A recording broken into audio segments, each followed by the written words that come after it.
Hello, it's Heidegger from Austin, Texas. And how can I start this? Well, first of all, by action. It's been a couple of months since the states has been hit by coronavirus, and I got sick of it in the early part of June, the first week of June, and by the second week, I was like totally sick. So here's my coronavirus story I'd like to share with you guys. I'm gonna go back a little while just to, you know, this is 2019 December. So here in Austin, Texas, there's a couple of Asian markets. I usually like going to them to take my niece and nephews to go drink bubble tea. We like that. I remember I took one of my niece to an Asian market on Lamar and Airport Boulevard across the railroad tracks. So we were in there. This was mid-December. I took her because she got good grades, and I promised her that I was gonna treat her to a bubble tea. When we were in there, standing in line, waiting for our bubble tea or to order bubble tea, and then waiting for it, I saw a lot of Asian people walking around with face masks and gloves. A lot of Asian people. And we sat down and we drank our bubble tea for a while, and we looked around and I kept thinking to myself, why are these people wearing face masks and gloves? Some were not wearing gloves, but some people were wearing face masks. All right, and I kept thinking, well, that's strange. You know, why are they doing that? Even the four Asian girls next to my table and next to us, they were all wearing face masks, and but they weren't wearing gloves. A lot of people were uh, face masks and gloves. So I thought to myself, these people know something that we don't know. This was mid December. Now, we didn't know about the coronavirus until um, late December when China started saying that people in Wuhan province started getting sick of this pulmonary disease, that they were getting pneumonia really quick and getting sick. Then they started saying, okay, this is spreading from person to person. And then I thought to myself, wow, man, this is weird. This is, and then the news was saying that this is something serious. And then January came along, and it was legit. It was for reals that this was a type of a SARS virus, a coronavirus. By that time, it was too late. People in France were getting sick. Um, People all over Europe were getting sick. People in China were getting more sick because it started from there. And then I started thinking, well, that's why they were wearing in mid-December when I went to go buy bubble tea at this Asian market. That's why they were wearing masks. So they knew about this, and you know. So here's my COVID-19 story. Um, in Austin, Texas, when they started canceling, well, the Houston rodeo, they started canceling clubs and everything. Even then, the Austin rodeo was still going. Then the last week before it started, they canceled the rodeo, and I love going to rodeos. It's fun going to rodeos. So I was really looking forward to going to the Austin rodeo and have a good time. But that weekend they canceled it. No Austin rodeo, no Austin City Limits, or what was it, South by Southwest? Yeah, I think it was South by Southwest. One of those events. A lot of people come for musical events, and everything was being canceled because the whole country was like going through a slow lockdown. Finally, Austin, Texas, canceled all bars and everything of social gatherings. The last week that Austin had, the last weekend of Austin had bars open, my sister and her boyfriend went to Ojos Locos. It's a sports bar similar to like um, Hooters. And they invited me. This was a Friday, and they say, "Look, it's gonna be the last time we're gonna have bars open here in Austin. So let's just go. They're gonna close it. You know, we don't know when they're gonna open." I know that week I'm a truck driver. That week I worked a lot, man. I was tired. I really wanted to go, but I was tired. I said, you know what? I'll go next time. You know, when they open the bars. My sister and and her boyfriend went to this bar on Friday, and so the weekend came and went. By Monday, my sister was sick. She just walked around like, oh, man, like like like she was sick, you know. And I asked her, "Hey, you okay?" And she's like, "Yeah, I just got the chills. I got a headache." He goes, "Even my boyfriend, he's got a bad headache, you know." And he goes, "But I got a bad case of the chills and stomach aches." That's what my sister told me. So, anyways, this was the beginning of the week. By Thursday, she was feeling better, and her boyfriend stayed in South Austin. He didn't come for a whole week. Uh, After she got better by Thursday, Friday, I started feeling sick. Friday, Saturday, Sunday, I started feeling, you know, lightheaded. My breathing was weird. And anyways, before that, I told my sister, I was just joking with her. I told my sister, "Oh man, you got that virus, man. You got coronavirus, man." She's like, "No, I didn't. No, I didn't." I go, "Man, I was just joking." It turned out that we got sick. We got this virus real early. What was it? March when you know. But we got very small symptoms, and they only lasted 3 4 days. But very very small symptoms. I felt like my head hurt, my sense of smell and my taste went away for a little, like no more than 4 days, 3 to 4 days. I had chills. I was like, my memory was like kind of weird, but I kept working, you know. Then it went away. I was okay for a while. But they say that you could catch it twice. So the first time you don't get it that bad, but the second time you're gonna get it pretty bad. They say it mutates. So this is what happened. In the beginning of June, I started feeling sick again. And this is how it said. This is my coronavirus story. It started with headaches in the beginning of June. Alright? Headaches for a couple of days. Then all of a sudden my sense of smell and my taste, I couldn't smell anything or taste anything. If I drank something hot like coffee, I like drinking coffee, I could taste the heat of the liquid, but I couldn't taste the coffee. And I like drinking my coffee black. I don't like sugar in it or nothing like that. But I couldn't taste the coffee. I couldn't smell the aroma of the coffee. Anything that I would eat, I couldn't taste it or smell it. Or if I was drinking something cold like a beer, I couldn't taste the beer. It would give me a buzz, but I couldn't taste the beer. It felt cold in my mouth, but I couldn't taste it. So it started with headaches. I lost my sense of smell, my sense of taste. Let's see. Then I started getting a stomach cramps and like diarrhea. Like I felt like I always got a like diarrhea, but it wasn't like the shits like explosive diarrhea. No, my stool was just loose. You know how poop, when you're okay in good conditions in good health, your poop is solid, right? It's a solid brown mass, you know, like a log that just goes into the toilet there, and it's just floating there like a alligator or crocodile or like a piece of log. But when you have coronavirus, it's loose.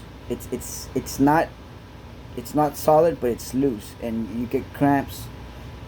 And then came the chills, the muscle aches, the joint aches, and then came the fever. By the second week of June 8, 9, oh, I got sick. I got headaches, fevers, up to 105 fever. I went back to, I took a Friday off and a Monday off. I had a 4-day weekend. So I went back to work on the 8th, I think,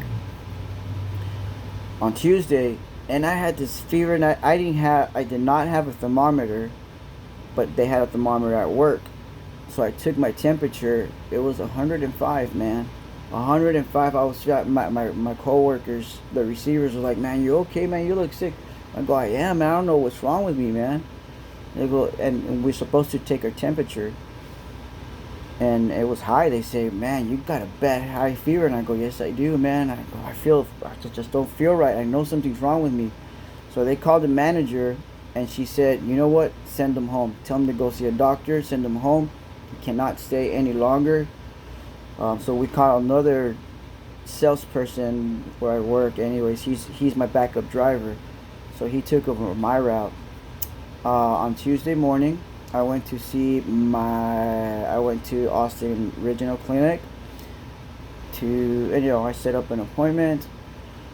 I thought I got sick because that weekend I went motorcycle riding in my motorcycle, and I got home and it was hot, and I got home, I was sweaty, and I went into my room and in the cold air conditioner, and I fell asleep for a good 2 hours, and I woke up like cold. I thought I got a cold because I went from heat to cold. It turned out that they tested me on Tuesday. By Thursday, they called me and they told me I had coronavirus. I tested positive.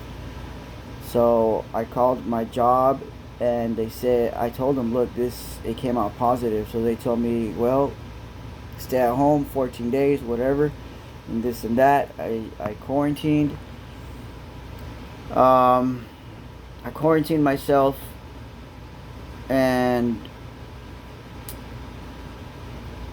the second week of June was hell for me, man. I got sick. I had all the symptoms of coronavirus. That very same week, my sister took her 4 kids to get tested, and they all came out positive. Everybody was sick. I live in a mobile home park. Other families in my mobile home park got sick. This thing was spreading like wildfire, man. And it was the beginning whenever they start, loosening up the restrictions, when people, started opening businesses. I let down my guard. I don't know where I got the virus, but I let down my guard. I stopped wearing my mask. I'm a truck driver. I fuel my truck in different fuel stations. I don't know how I got it, where I got it. My sister works for University of Texas. She may have gotten it there, brought it home, and I don't know. I can't blame her. I'm not saying that I'm blaming her. I don't know how I got it, but I got it. And but that whole week was terrible, man. I mean, my sister said, "I need to take you to the hospital." I said, "No, I don't want to go to the hospital. If anything's gonna happen to me, I don't want to go die in a bed over there in the hospital. I want to die here in my bed, in my room." I mean, her kids started crying. They started crying and started saying that, "Oh no, if you die," they're kind of, they're kids. They thought, "Oh, if you die, then you're gonna haunt us." And I go, "No, I'm not gonna haunt you guys. But if I die, I want to die in my bed, man." And I toughed it out for a whole week. I toughed it out, and slowly I started recovering.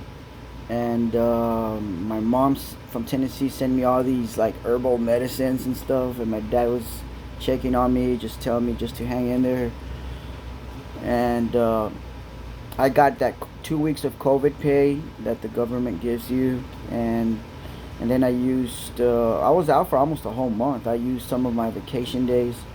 It took me a good month to just be okay. And then I took a second test. I couldn't go back to work because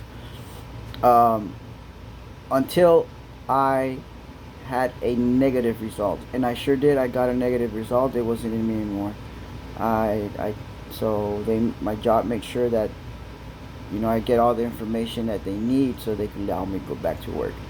So I came out negative. I didn't have it anymore. But when I went back to work, that very first week, I was feeling okay. I felt awesome. I felt like a newborn baby. I felt good for a whole week. But here's the thing about coronavirus. After a whole week, all of a sudden, man, that you could recover from this. But the news is not telling you this. And I want you guys to listen to this. I'm a conservative, all right? And I was one of those conservatives that says, well, they can't force me. You know, a constitution protects me. I don't have to wear a mask, whatever. I was being, being a little a cocky about it, man. And then so what happened? I got sick.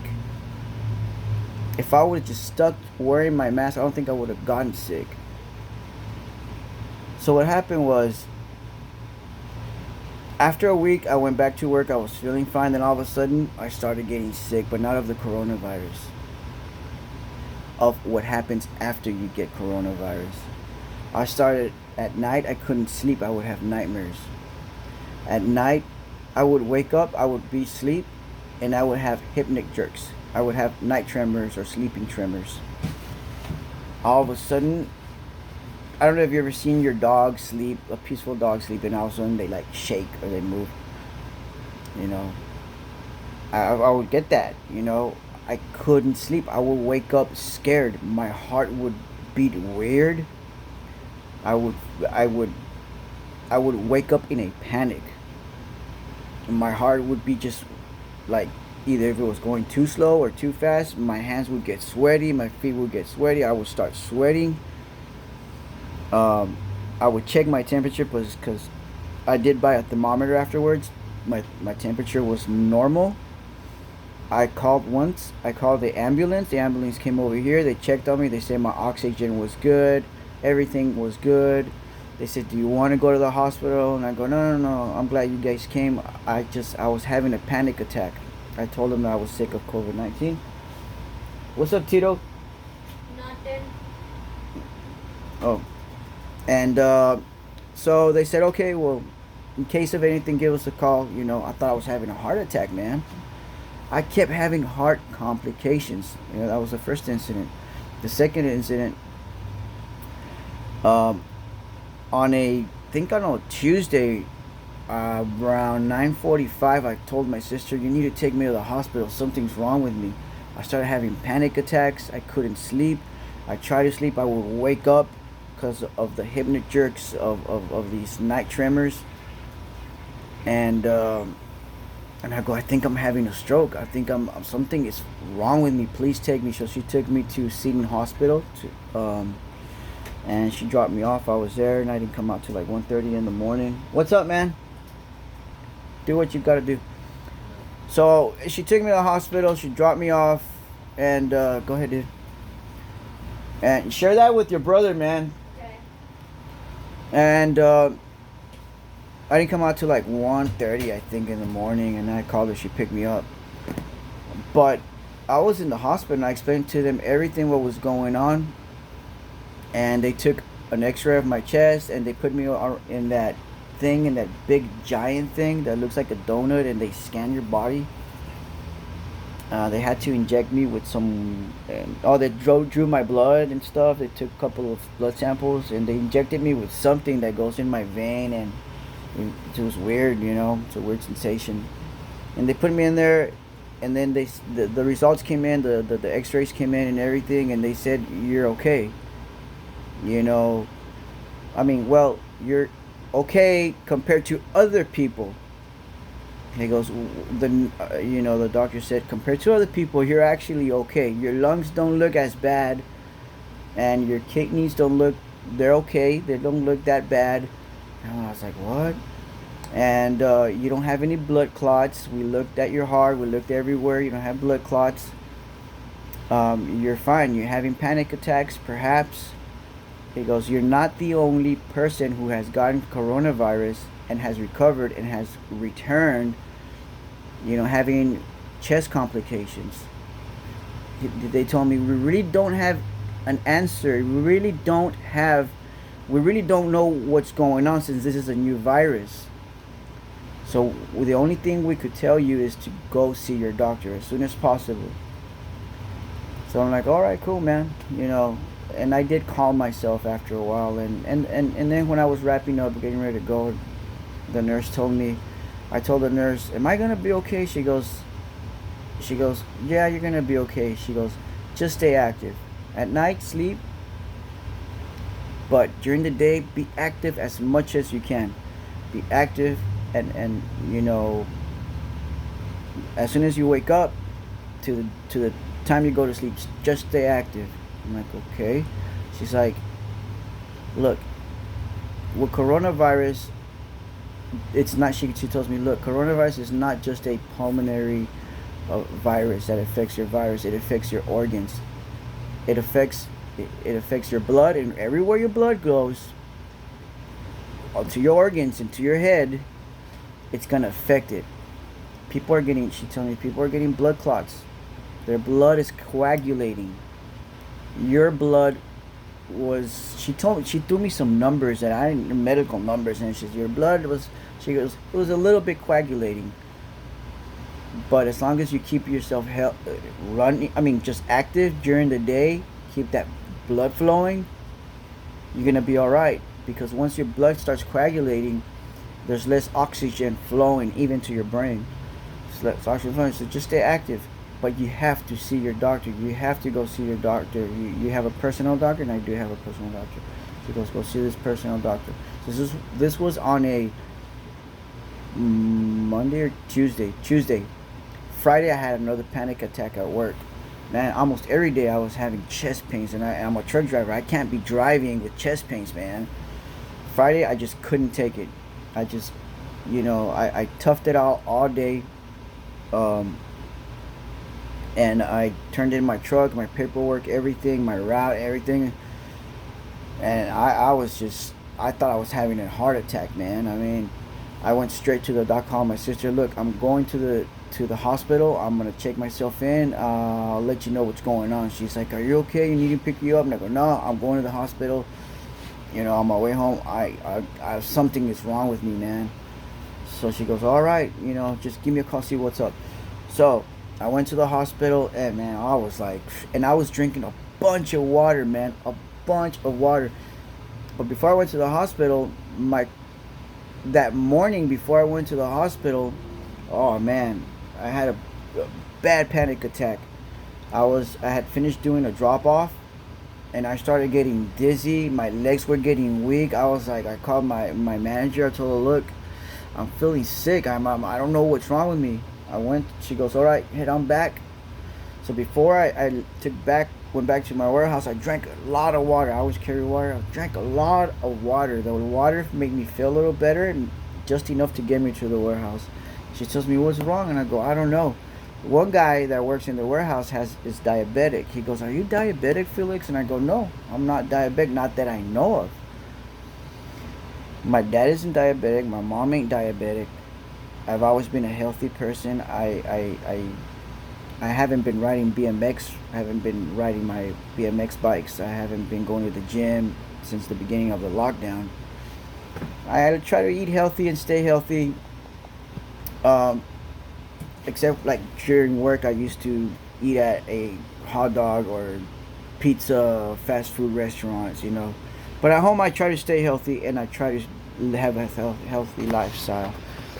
Because my parents don't have diabetes. I don't have diabetes. And I go, no, I don't have diabetes. And he said, well, it sounds like you have diabetes. And my manager says, she told me, that's what it sounds like. And I'm like, I don't know. And I told her, look, let me eat something. I have cereals and milk. Let me eat something, see if it makes me feel better. I ate 3 bowls of cereal. Yes, you could see I like eating healthy. And I drink organic milk. Almost everything's organic that I eat.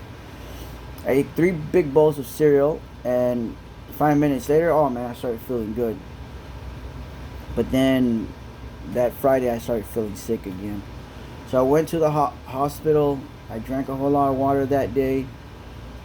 And when I was going in, they were checking me in. I told the lady, she tells me, do you need a wheelchair? And I go, I don't know. I don't think I do. So she got me a wheelchair, and I go, let's look, before I get on, let me go to the restroom. I need to go to the restroom because I drank a lot of water. And then I went to the restroom, and lo and behold, man, as I was urinating, my urine was like red. I was peeing a tint of pink or red. It was red, like red. And I'm like, what the hell? I'm like, man, is that blood? I was like, man, that's weird, man. You know, when you take vitamins, you pee out yellow, like very dark. You pee out the vitamins. But this time it was like a tint of, like, it was red. And I went in, they checked me in, they put me in a room, and they started taking my vitals and all that. And I told the nurse, hey, I went to the restroom and it was red.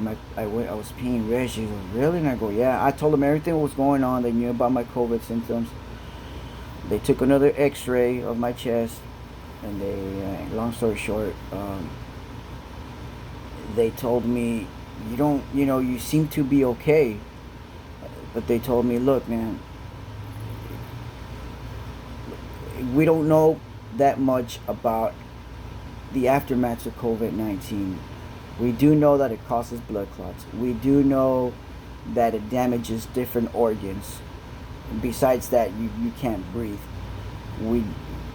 It seems that certain people are now getting diabetes because of this. He goes, it might be you, and we don't know, but it seems like it, they told me. So I was like, so they let me go. Long story short, they let me go. I went to see my doctor the following week, and my personal doctor, and I explained to her everything that was going on, and she's like, look, as a doctor, she goes, I caught it and I recovered. She goes, other nurses, other doctors have caught it and they recovered, where she works. And she says that even a relative of hers caught it and he recovered. She goes, but it seems like mostly men are I don't know, maybe because we're the breadwinners, we go and we work, we're catching it more. He goes, it seems like a lot of people are getting neurological effects from this. It seems like they're suffering, something is going on, this virus is attacking their thinking, and it is. I'm gonna show you something. Hold on, I'm gonna pause it. All right. So she says you're suffering from anxiety. What you went through was, probably gave you a lot of anxiety. It's similar to when a woman gives birth and they have post birth depression, or when somebody has a open heart surgery or some kind of organ transplant. People after a major surgery, they tend to get depressed, and sometimes the doctor prescribes them with medicine to deal with their depression. So she prescribed me some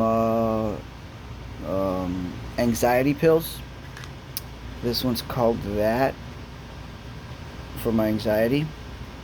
I take them at about 6 or 6:30 in the afternoon, because when I wake up, I wake up a little groggy and I have to go work, and I have to be right awake when I'm driving my big trucks. And then she also gave me this one. These are all generic brands. This is for severe anxiety, to sleep, or severe anxiety or panic attacks. This one, I've only taken it half because this is really strong, man. Actually, both are. But for the severe anxiety attacks, panic attacks, and I've only took half of it, man. I still have, I don't know how many there are in here. 30. I have 39 and a half. Here I've been using this one too. This is just for anxiety, helps me sleep. As well. I've been taking that, and I'm almost done with it. So every day I take this one. And I already took mine I'm already getting a little mellow yellow. Anyways, now I have to take this. I have to take medicine for how long? I don't know, man. I still have a little chest pain sometimes. I'm getting back to walking, to exercising. I walk my sister's dogs. I couldn't when I first started walking back again. And now I'm eating a very healthy diet. Now, besides a healthy diet, I'm walking. I used to only endure 20 minutes of walking. I couldn't do any more. If I was going 25 minutes, I would be like, my chest would hurt. My breathing was hard. But slowly every week, I'm getting stronger. My heart's getting used to it. My lungs are getting stronger. I now could walk 30 to 35 minutes. I'm trying to shoot to 45 minutes of walking. I would like to at least just walk for a whole good hour, between 45 and an hour of walking. I'd be happy. I'm also lifting, starting to lift weights very little. I haven't gone back on my BMX bikes. Tomorrow, Sunday, I'm thinking of trying it out, see how I feel. If I'm ready to go back into BMX, and it's not BMX like professional. I mean, we do have a professional track here in Pflugerville, Texas, north of Austin. I like going to the dirt jumps. So I seem to be getting better, but I do have like neurological problems, man. I mean, it was an overall bad experience, and it, I guess, gave me post-traumatic stress disorder. I don't know. You know, guys, please take this serious. I was reading online about how I ride motorcycles. In particular, I like Harley Davidsons. I've had all kinds of motorcycles, but I like Harley Davidsons, and that's what I ride. Let's see. Hold on. Hold on, man. What's going on? Okay, so I was reading about the Sturgis rally. We didn't have the ROT rally this year, Republic of Texas rally. We didn't have it. It got canceled due to coronavirus, but they did have the Sturgis rally, and I was reading, and there was this report saying that Sturgis, there's thousands of motorcycles, and among, you know, there was very few people wearing masks. I'm 43 years old, and I got sick. A lot of those guys are my age or younger, but a lot of those bikers that go there are older.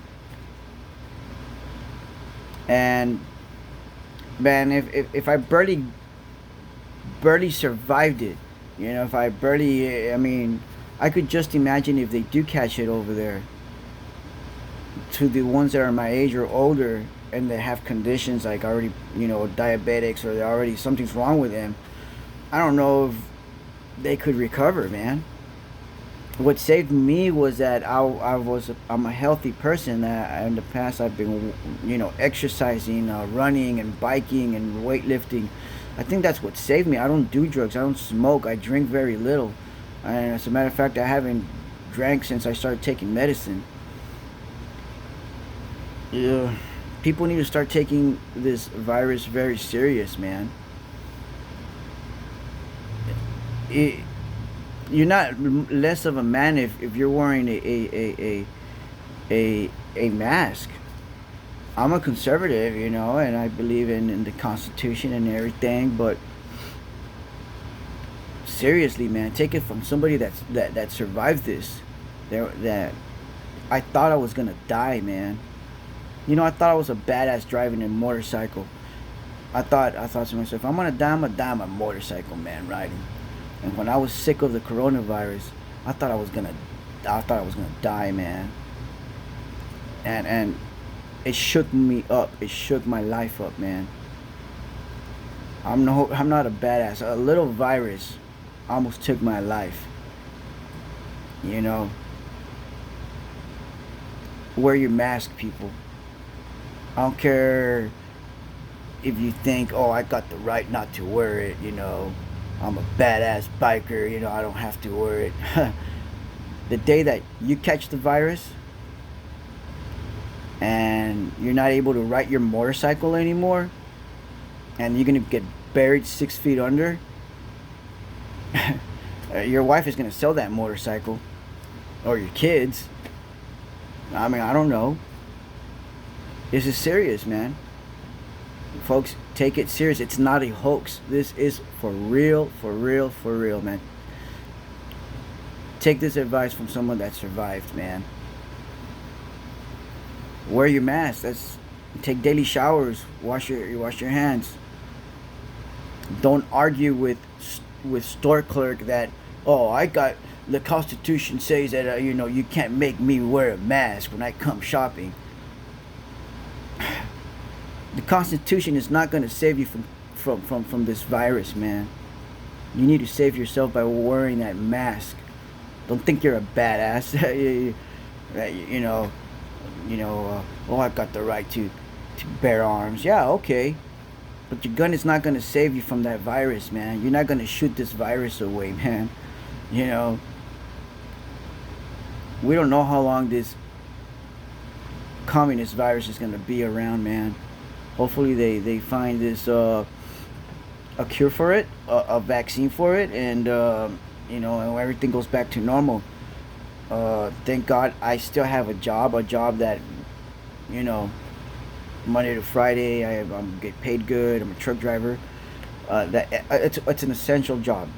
I still have a job. A lot of people don't have jobs because they got, they're losing their apartments, their houses, because they can't pay the bills because of coronavirus affected their job. But I still have mine. Baruch Hashem. Thank God for that, man. And I still have my life. And I'm able to share my coronavirus experience with you guys. It's, that's all I have to say. Take this serious. And shame on China for not letting the whole world know about this. Shame on them. Now they got all these floods, all these bugs, all these locusts eating their crops. They got all this rain. They got, somehow divine there's something.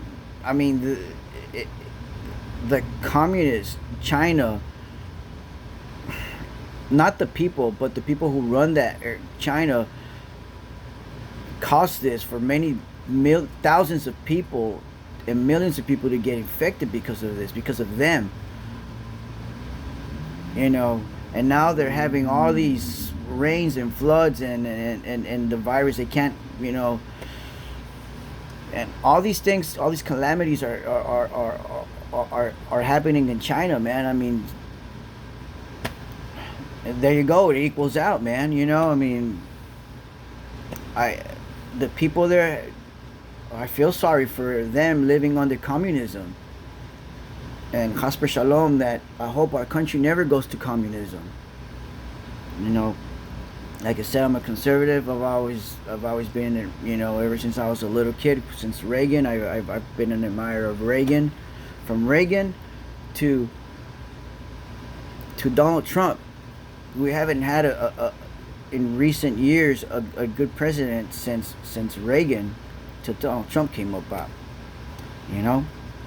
So all I could say, all right, let me go back to coronavirus. All right, just people, take care of yourselves, take daily showers, wear your masks, and don't be cocky.